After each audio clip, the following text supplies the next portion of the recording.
Once you've mastered clipping into your road pedals, it's easy to forget that they're even there. It's something that you take for granted after a while. Pedals are a real set and forget component, but if you look after them properly, a good set of pedals can last for many, many years. Basic servicing of Shimano pedals is super easy, and you can do it in about 5 minutes. So in this video, we're gonna walk you through the entire process.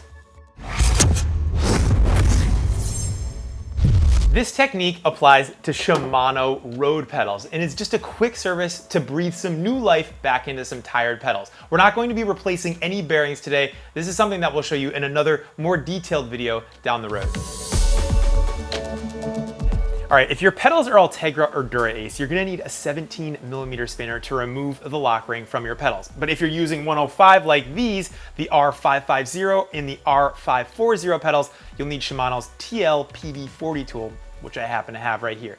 These pedals have a proprietary flanged lock ring. In addition to this, you're gonna need some good quality grease, and the job's made a lot easier with a bench-mounted vise or something like this park tool stand to hold the pedal in place while you do the work on it. A telltale sign that your pedals are ready for service is if they're starting to spin too freely on the axle. Anytime that you go to clip in and your foot touches the pedal, they spin out of control every time, very hollow sounding and fast. That's how you know it's time to service your pedals. Now, if you're checking your pedals also and they feel gritty or they have notches in them, that's also another sign that they're gonna need a little bit of love.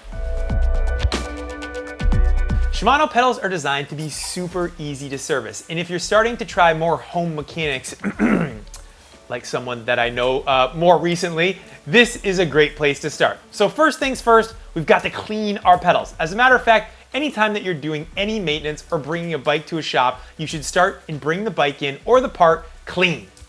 Now, if your pedals have got dirt or mud all over them and it makes its way inside the pedal body, that is a surefire way to have serious damage and problems and significantly reduce the lifespan of the pedals. So the best way to do this is simply when you're cleaning your bike, make sure that you get a brush like I had or a sponge, go over the pedals to make sure that all the grime and bad stuff is off of them, and then be sure to dry them afterwards. Spray them out with a little bit of compressed air or make sure that you use a rag to get any water that might be sitting on the pedals off so that it doesn't get its way in there and degrade the bearings and the pedal further.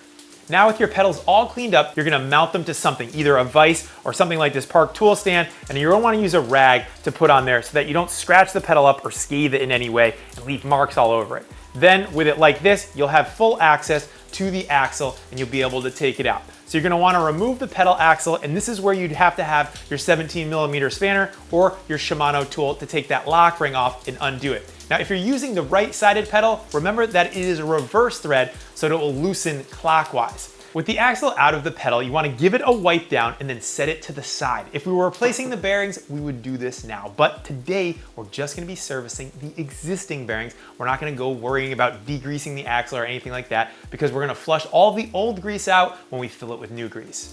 With the pedal body still in the vise or in this park tool stand, we're gonna pack it with nice, clean, fresh grease. Use a little more than you would think, and we'll wipe off any excess afterward. Now that that's done, set the axle back into the pedal body and start to tighten it up. As with any threaded surface on the bike, make sure that you're not cross-threading. If it doesn't feel like it's going in there easily and smoothly and consistently, try again. And remember that that right-hand pedal is a reverse thread so that it doesn't come out when you're pedaling.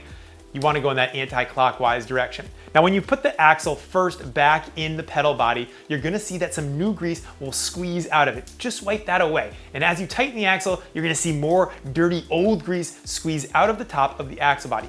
Keep tightening the axle, wiping away the old grease as you go. These pedals are rated to 10 Newton meters, so if you've got the correct torque wrench attachment, you can torque the axle up, but if you don't have one like me, just make sure it's nice and tight.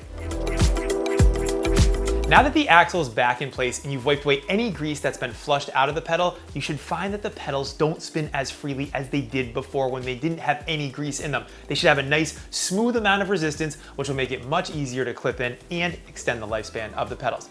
It's worth doing this sort of service once or twice a year, especially if you ride in the rain a lot. You'll find that the bearings and the pedals last significantly longer by doing this service, and they're also much nicer to use. And that's it, a super simple job to keep your pedals fresh and improve your riding experience for the long haul. I hope you liked this video and it's given you the confidence to try this kind of maintenance yourself. Let us know in the comments below if you've tried this before. Let us know what other maintenance tips you would like to learn from so we can make some more helpful videos for you all. I want to thank you all so much for watching, and we'll see you next time.